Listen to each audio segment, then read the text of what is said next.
welcome to this video guys. My name is Pros and this is a World Tanks video on the T32. So I'm going to jump in. This is the American Tier 8 heavy tank and here are the stats for you guys.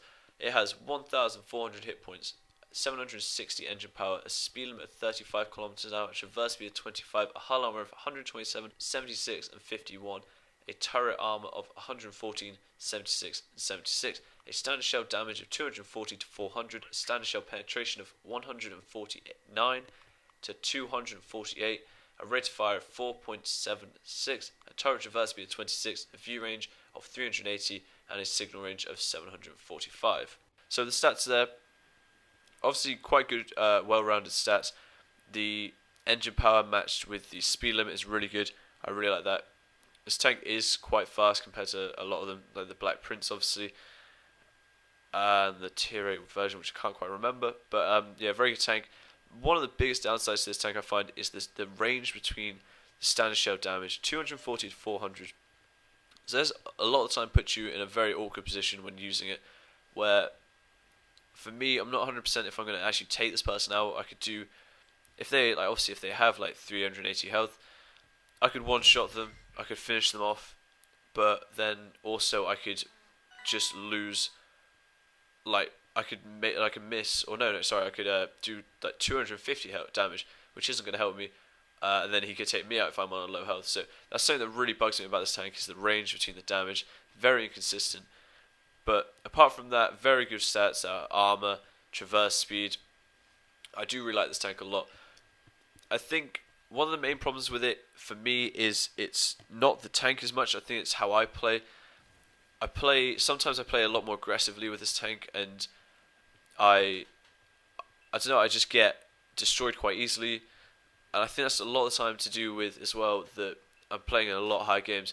Being in a Tier 8 tank, I'm more likely to get in Tier 9 games with some Tier 10s.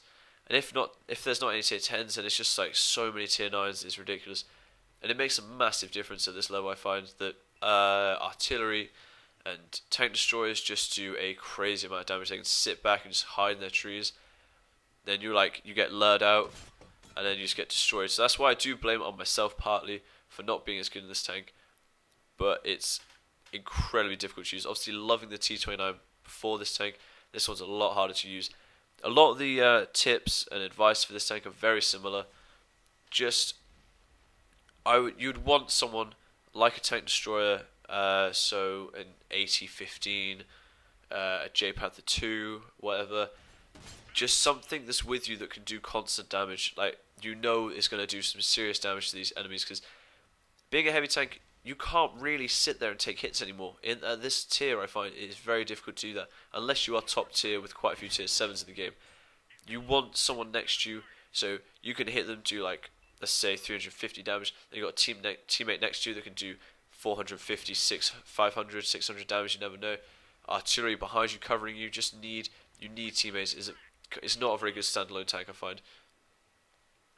From the sides, it's quite weak against tank destroyers, but it's a sort of a solid tank. Obviously, it is a very fast tank for this type of tank, and it feels great when you're driving it.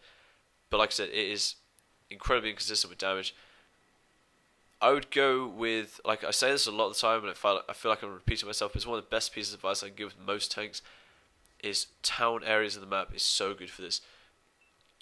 The map the gameplay you're seeing now is in the town area. It just works so much better.